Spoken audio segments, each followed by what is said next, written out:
لا إله إلا الله لا إله إلا الله لا إله إلا الله لا إله إلا الله. الحمد لله نحمده ونستعينه ونستغفره ونؤمن به ونتوكل عليه ونعوذ بالله من شرور أنفسنا ومن سيئات أعمالنا من يهده الله فلا مضل له ومن يضلله فلا هادي له ونشهد أن لا إله إلا الله وحده لا شريك له ونشهد أن سيدنا ومولانا محمدا عبده ورسوله صلى الله عليه وعلى آله وأصحابه وبارك وسلم تسليما كثيرا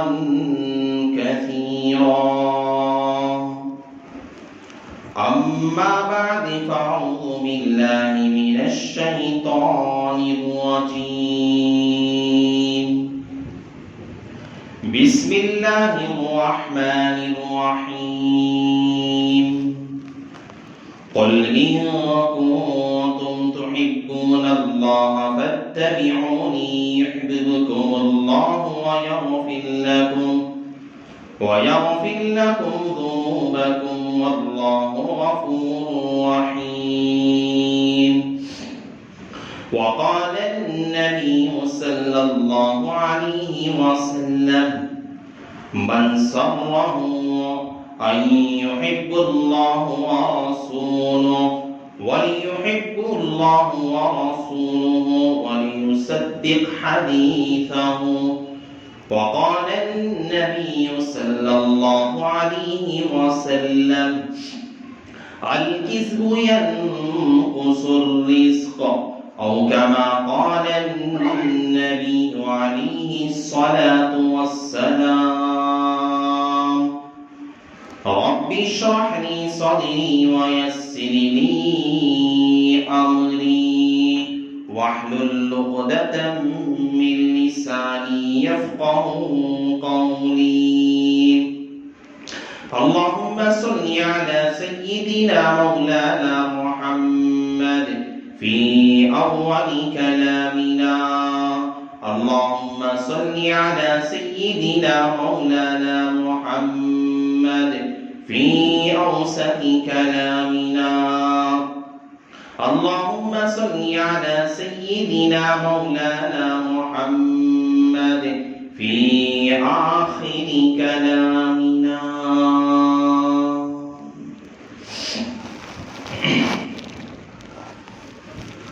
معزز سامعین کرام، میرے بزرگوں اور دوستوں اور غیر مسلمان بھائیوں،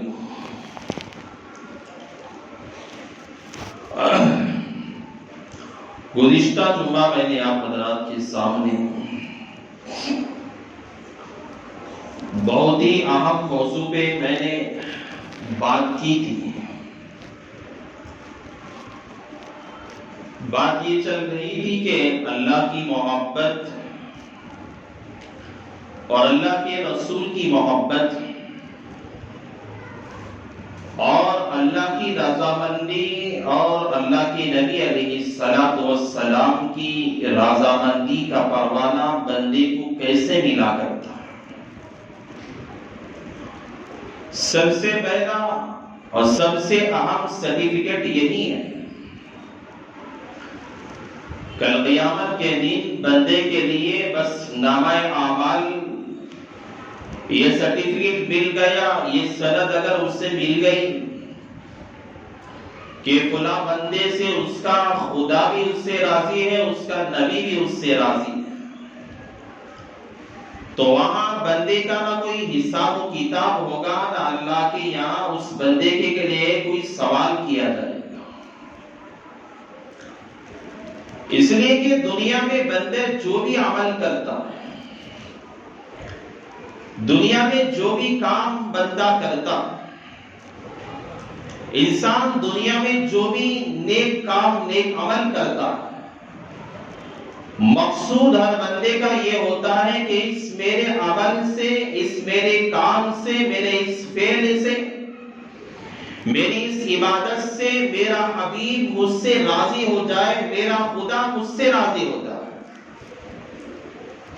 عبادات کا قبول ہونا یہ تو بعد کی بات ہے، نیک عمل کا اللہ کی دربار میں مقبولیت کا ہونا یہ الگ بات ہے، لیکن بندے کے لیے یہ عمل جانا کہ خدا فلاں بندے سے راضی ہے، فلاں بندے سے اس کا رسول بھی اس سے راضی ہے، یہ بہت بڑی دولت ہے۔ اور یہ دولت کیسے ملا کرتی ہے؟ ہر آدمی ہم میں سے یہ دعویٰ کرتا ہے کہ میں خوف خدا رکھنے والا ہوں، میں سب سے زیادہ میرے دل میں، میرے قلب میں اللہ کے حبیب سے محبت کرنے والا ہوں، ان کی اتباع میں جان اپنی دینے والا بندہ ہوں۔ یہ باتیں آج ہمیں سمجھنی ہے۔ اس سے پہلے میں آپ کو یہ بات سمجھا دیتا ہوں۔ یہ حدیث ہے، اللہ کے نبی علیہ السلام ایک مرتبہ وضو فرما رہے تھے۔ اللہ کے نبی علیہ السلام جس سے وضو کر رہے تھے، اعضائے وضو کا پانی جس طرح زمین پہ گر رہا تھا، حضرات صحابہ جو پیغمبر پہ ایمان لانے والے، حضرات صحابہ جو پیغمبر کی اتباع کرنے والے، حضرات صحابہ جو اللہ کے نبی کی ایک ایک بات پہ اپنا مال لٹا دینے والے، اللہ کے نبی کے اشارے پہ اپنے بچوں کو یتیم کر دینے والے، حضرات صحابہ اپنی بیویوں کو بیوہ کر دینے والے، حضرات صحابہ جو اللہ کے نبی کی ناراضگی کو برداشت نہ کرنے والے، حضرات وہ صحابہ جو اللہ کے نبی کی محبت میں اپنی جان فدا کر دینے والے، وہ صحابہ تھے۔ دنیا میں عاشق بہت گزرے ہوں گے، دنیا میں لیلا مجنوں کے قصے بہت سنے ہوں گے، دنیا کے اندر معشوقیت کے چرچے بہت کیے ہوں گے، لیکن دنیا کا کوئی عاشق، دنیا کا کوئی مجنون، دنیا کا کوئی محبت کا دعویٰ کرنے والا، میرے بھائی یاد رکھ لو، دنیا جب سے شروع ہے اور دنیا جب تک ختم ہوگی، دنیا کے اندر انسان آتے جائیں گے، لوگ کہے گا کہ میری محبوبہ فلاں چاند کی طرح ہے، فلاں سورج کی طرح ہے، فلاں کی طرح ہے، ان کی تعریفات کریں گے، کوئی محبت کے لیلا مجنوں کے دعوے کرے گا، لیکن میرے صحابہ نے، حضرات صحابہ نے اللہ کے نبی علیہ السلام سے جو والہانہ محبت کی ہے، جو محبت کا جو حق ادا کیا ہے، دنیا کے اندر نہ کوئی اب تک ویسا عاشق پیدا ہوا ہے، نہ دنیا کے اندر کوئی ایسا مجنون پیدا ہوا ہے، نہ دنیا کے اندر ایسی محبت کرنے والا کوئی پیدا ہوا ہے، نہ صبح قیامت تک کوئی پیدا ہو سکے گا۔ اللہ کے نبی علیہ السلام وضو فرما رہے تھے، اعضائے وضو کا پانی پیغمبر کا زمین پہ گر رہا تھا، حضرات صحابہ دوڑتے ہوئے آتے ہیں، اللہ کے نبی علیہ السلام کے وضو سے گرنے والا، جو اعضائے وضو سے نکلنے والا جو پانی ہے، اسے اپنے ہاتھوں میں لیتے ہیں، اپنے ہاتھوں پہ لے کے تبرک کے طور پر اپنے چہرے پہ کوئی مل رہا ہوتا ہے، کوئی اپنے ہاتھوں پہ مل رہا ہوتا ہے، کوئی اپنے سینے پہ مل رہا ہوتا ہے، کوئی اپنے پیروں کو لگا رہا ہوتا ہے۔ حضرات صحابہ کے بارے میں حدیث پاک کے اندر ارشاد فرمایا گیا، اللہ کے نبی علیہ السلام جب وضو فرما رہے تھے، اللہ کے نبی کے اعضاء سے جو پانی گر رہا تھا، صحابہ پیچھے تھے، اور پیچھے رہنے والے صحابہ کو پانی نہ مل سکا تو صحابہ ایک صحابی کے پاس آتے ہیں، انہی کے ہاتھوں کی تری اپنے ہاتھوں میں لیتے ہیں، گھس لیتے ہیں، جس طرح کے ایندھن کو گھسا جاتا ہے، اپنے ہاتھ پہ لے کر اپنے چہروں پہ ملا کرتے ہیں۔ وہ حضرات صحابہ تھے۔ حضرات صحابہ کی یہ محبت دیکھا، اللہ کے نبی نے حضرات صحابہ کا یہ عشق دیکھا، اللہ کے نبی نے حضرات صحابہ کے جذبات دیکھے، اللہ کے نبی نے حضرات صحابہ کی یہ ایمانی قوت کو دیکھا، اللہ کے نبی نے اپنے صحابہ کا ایک ایمانی جوش دیکھا۔ اللہ کے نبی علیہ السلام نے دیکھا میرے صحابہ ایسی محبت کرنے والے ہیں، بنی اسرائیل کے لوگوں نے تو کہہ دیا تھا اپنے نبی سے کہ تو جانے تیرا خدا جانے، جنگ کے لیے جا رہے تھے، کہنے لگے کہ تم جنگ میں جاؤ، اپنے خدا کو لے کے جاؤ، لیکن مجھ سے محبت کرنے والے میرے صحابہ میرا ایک ایک پانی کا قطرہ زمین پہ گرنے سے پہلے اپنے ہاتھوں پہ لے کے اپنے جسم پہ مل رہے ہیں، ایسی محبت کرنے والے صحابہ تھے۔ اللہ کے نبی علیہ السلام نے اپنے سارے صحابہ کو سامنے جمع کیا۔ اللہ کے نبی نے صحابہ سے کہا اے میرے صحابہ، یہ جو تم نے عمل کیا ہے، ایک ایک پانی کا قطرہ زمین پہ گرنے تم نے نہیں دیا، پانی مستعمل تھا، میں نے وضو کیا، مستعمل پانی زمین پہ گر رہا تھا، لیکن تو نے اسے گرنے نہیں دیا، تو نے محبت کا جو حق ادا کیا۔ اے میرے صحابہ، اس کام کے کرنے پر تم نے کس عمل کو تم نے ابھارا ہے، کیا وجہ ہے تم نے اس کام کو آج کیا ہے، اس محبت کے لیے ابھارنے والی کون سی چیز تمہارے اندر پائی جاتی ہے؟ قربان جائیں حضرات صحابہ پر۔ اور صحابہ نے ایک بیک آواز کھڑے ہو کر کہا یا رسول اللہ صلی اللہ علیہ وسلم، ہم آپ سے محبت کیا کرتے ہیں، ہمارا تعلق آپ سے بہت زیادہ ہے، ہم اللہ کی الہیت خوف اپنے دلوں میں رکھنے والے ہیں، اس لیے ہم آپ سے والہانہ محبت کیا کرتے ہیں۔ اس موقع پر اللہ کے نبی علیہ السلام نے صحابہ سے کہا اے میرے صحابہ، ہاں محبت اس بندے کے اندر ہی میری آ سکتی ہے، میری محبت خدا کی محبت، یہ محبت آنے کے لیے چند شرائط ہے۔ ہر نتو خیرہ ایرے غیرہ کھڑے ہوگا، عاشق رسول کا دعویٰ کرے گا،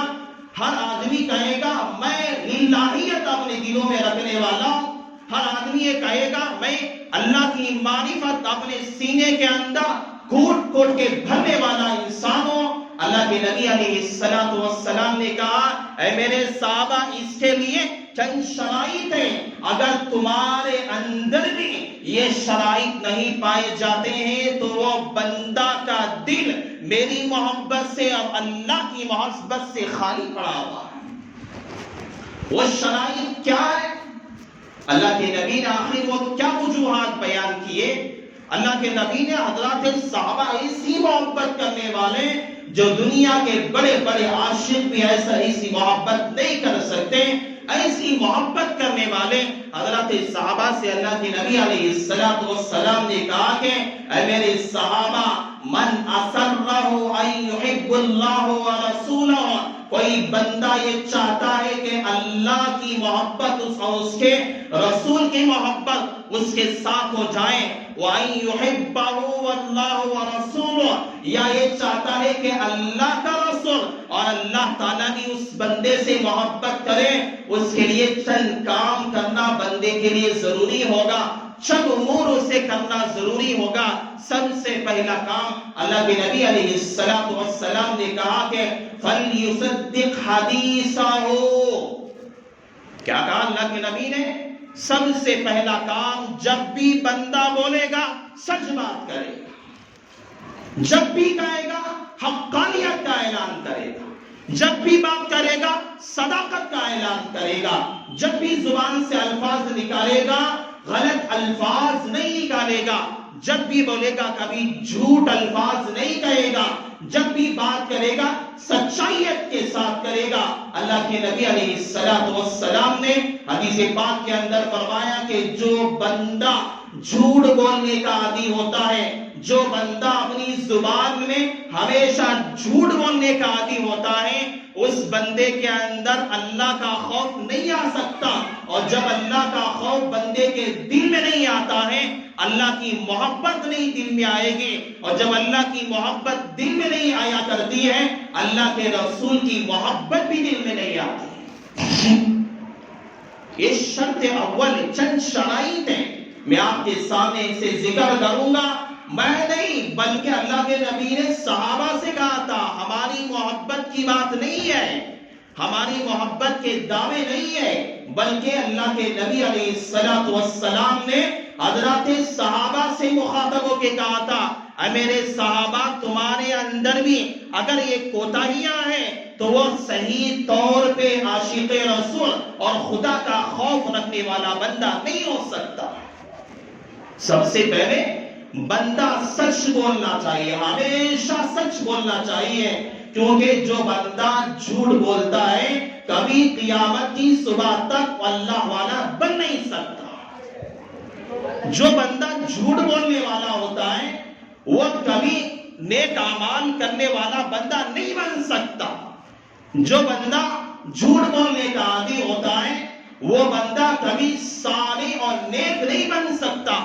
جو بندہ جھوٹ بولنے والا ہوتا ہے کبھی یہ دعویٰ نہیں کر سکتا کہ میں عاشق رسول ہوں، میں خدا کا خوف رکھنے والا ہوں، میں اللہ سے ڈرنے والا ہوں۔ یہ ایسا عمل ہے میرے بھائی، ایسا عمل ہے جو بنیادی عمل ہے۔ اللہ کے نبی علیہ السلام نے حدیث پاک کے اندر ارشاد فرمایا کہ بعض مرتبہ بندہ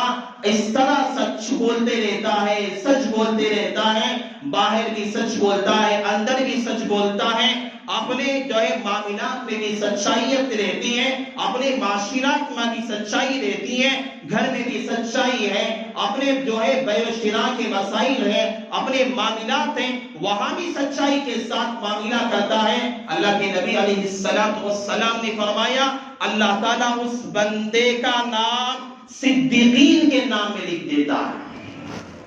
اور بعض مرتبہ بندہ جھوٹ بولتا ہے،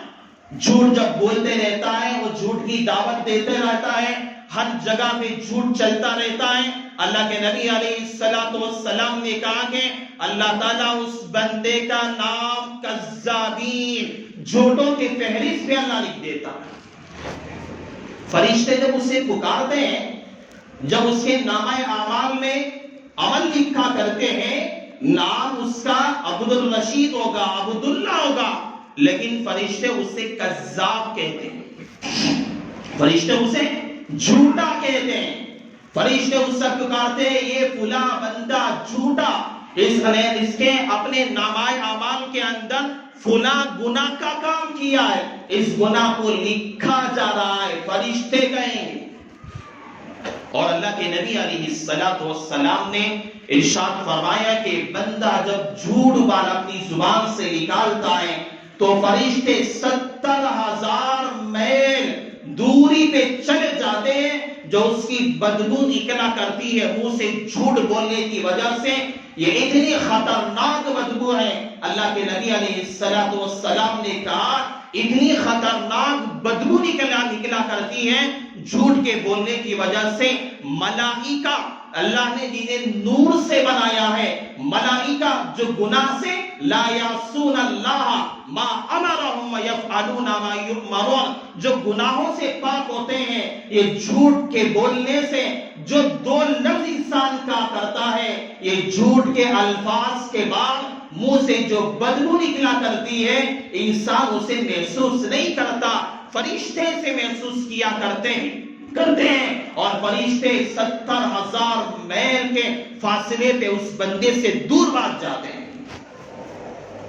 جھوٹ کوئی ہمارے یہاں دکان چلانے والا، فیکٹری چلانے والا، کوئی اپنا کاروبار کرنے والا، معاملات کرنے والا، اپنے معاشراتی زندگی کے اندر رہنے والا، نمازی ہے، غیر نمازی ہے، روزے دار ہے، بے روزے دار ہے، خیرات کرنے والا ہے، خیرات نہ کرنے والا ہے، مالدار بھی ہے، غریب بھی ہے، عام بھی ہے، خاص بھی ہے،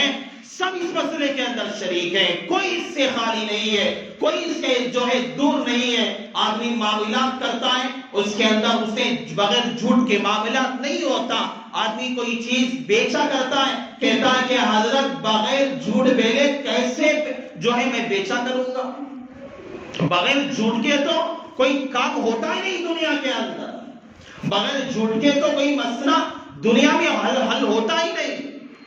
دنیا کے اندر ہر جگہ پہ ہمارا معاشرہ یہ جھوٹ سے بنا ہوا ہے، ہر جگہ پہ جھوٹ، ہر جگہ پہ جہاں بھی بات کی جاتی ہے الفاظ جھوٹے نکالے جاتے ہیں۔ اور یہاں پہ آدمی نماز بھی پڑھے گا، روزے دار بھی ہوگا، صدقہ کرنے والا بھی ہوگا، خیرات کرنے والا بھی ہوگا، تہجد کا پابند بھی ہوگا، اوابین کا پابند بھی ہوگا، اشراق کا پابند بھی ہوگا، اور چاشت کا پابند بھی ہوگا، اور وہ کہے گا کہ میں اللہ کا ڈر اپنے دل میں رکھنے والا ہوں، میں اللہ کی محبت سب سے زیادہ کرنے والا ہوں۔ تو اللہ کے فرشتے کہتے ہیں ھذا الرجل کذاب،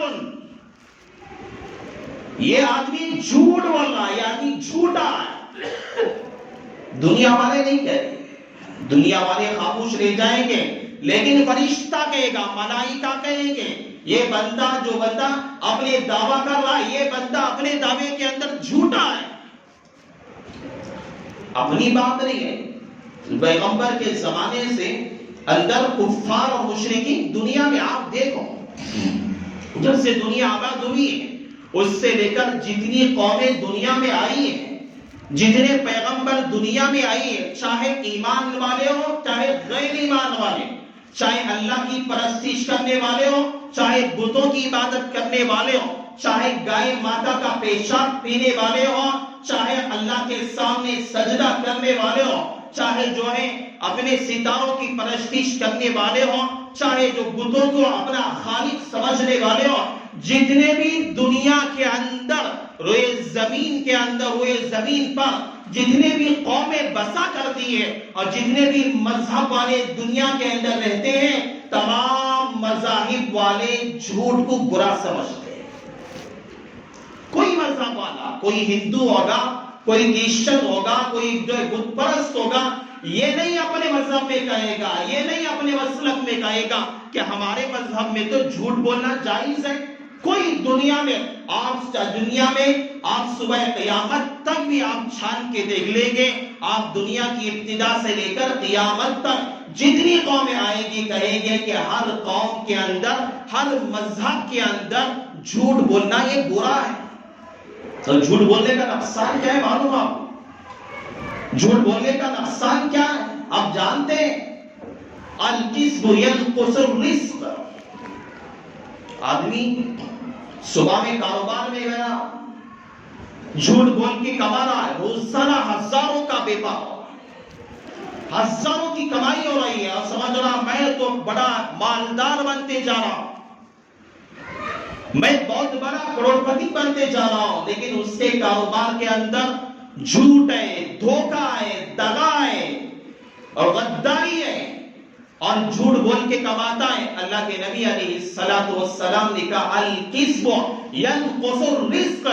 جھوٹ ایسا ہے بندے کے رزق کے جو دروازے ہیں ان دروازوں کو بند کر دیتا ہے۔ رزق اتنے جو ہے کس جھوٹ اتنا خطرناک بدترین عمل ہے، بندے کا جو رزق کے دروازے اللہ کھول کے رہتا ہے، بندہ جب جھوٹ بولنے کا عادی ہو جاتا ہے، اللہ تعالیٰ زندگی سے، اللہ کاروبار سے، اللہ تعالیٰ کمائی سے، اللہ تعالیٰ پیسوں کے اندر سے، اللہ تعالیٰ گھر کے اندر سے، اللہ تعالیٰ زندگی کے اندر سے، اللہ تعالیٰ اپنے خاندانوں کے اندر سے، اللہ تعالیٰ اپنی کاروباری دکان کے اندر سے، اللہ تعالیٰ اپنی فیکٹریوں کے اندر سے، اللہ تعالیٰ ان کے کارخانوں کے اندر سے جھوٹ کی نحوست کی وجہ سے اللہ تعالیٰ دروازے رزق کے اللہ بند کر کے رکھ دیتا۔ اتنا خطرناک عمل ہے۔ لاکھ روپے روزانہ 5,000 روپے کماتا ہے، لیکن آنے کے بعد گھر میں کوئی بیمار، فلاں مسئلہ آ گیا، فلاں کیس آ گیا، فلاں مسئلہ ہو گیا، پیسے خرچ ہو رہے ہیں، حضرت میرے کمائی میں برکت ہی نہیں، میرے زندگی کے اندر ہمیشہ ٹینشن، میں ہمیشہ پریشان، میں ہمیشہ بیمار، میرے بچے بیمار، مسئلہ کیا ہے؟ میں نمازی تو اپنی جگہ، میں صدقہ کرنے والا اپنی جگہ،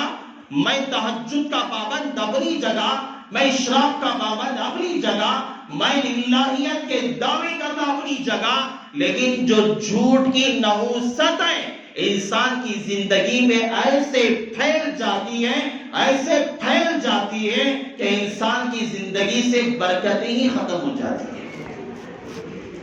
ابو سفیان اسلام نہیں لایا، اسلام لانے سے پہلے حضرت ابو سفیان رضی اللہ تعالیٰ بعد میں اسلام لایا۔ اللہ کے نبی نے روم کے بادشاہ کو خط لکھا تھا، اسلام کی دعوت دی تھی کہ روم کے بادشاہ کے پاس خط پہنچا۔ روم کے بادشاہ کے پاس جب اللہ کے نبی کا خط پہنچا، روم کے بادشاہ نے اپنے درباریوں کو بلایا، بلا کر کہا کہ دیکھو کوئی مکہ سے کوئی یہاں جو ہے بیچنے کے لیے کوئی مسافر آیا ہوا ہے۔ درباریوں نے تلاش کیا، معلوم ہوا کہ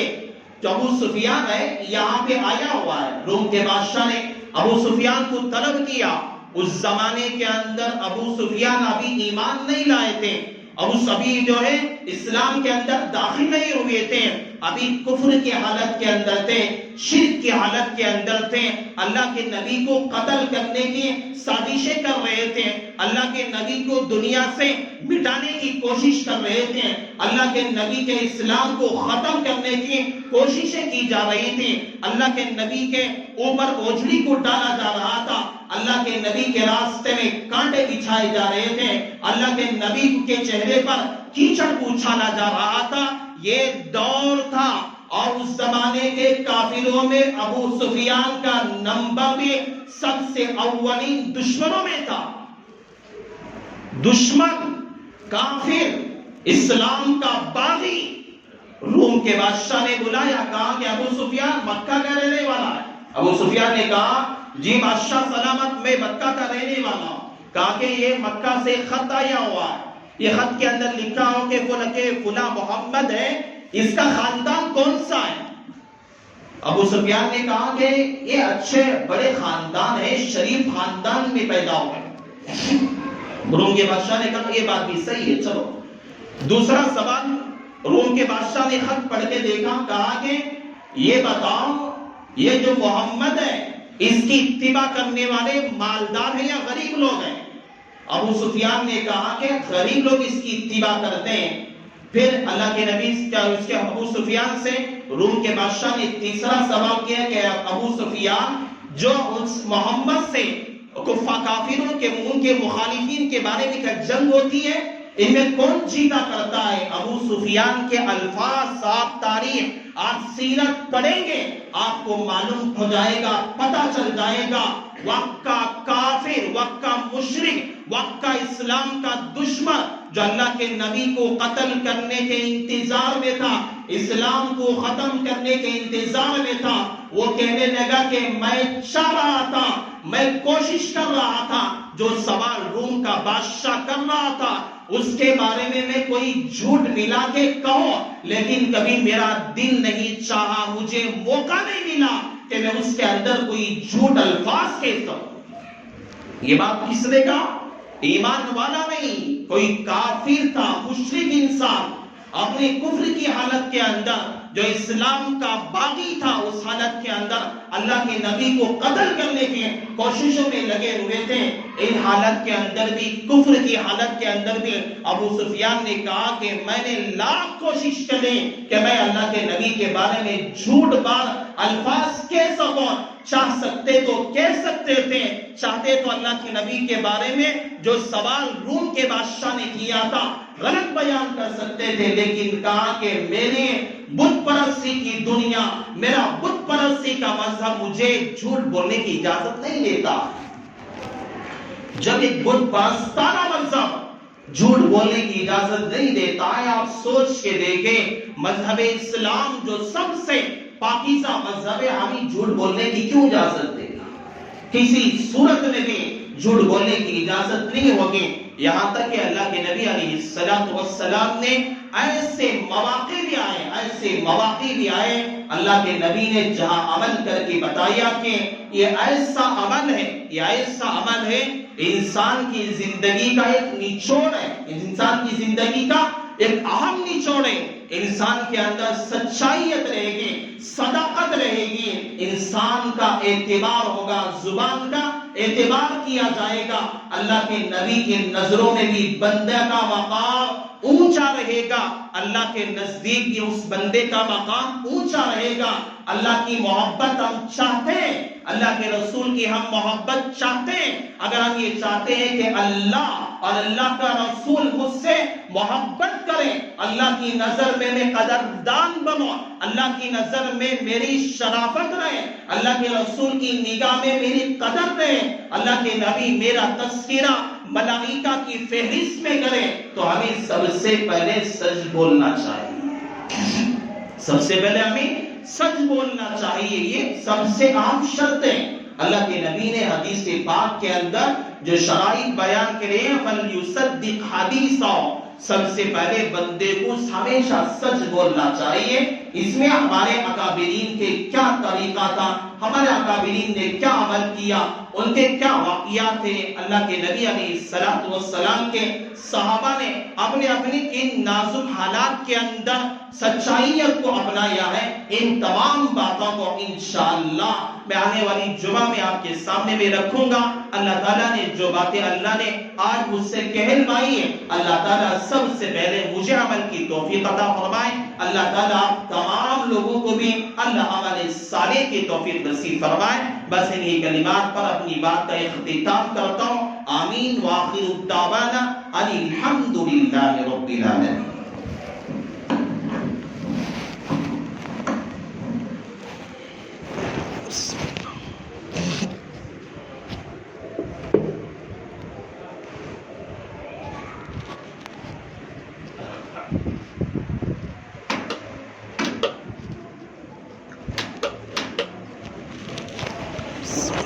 Oh.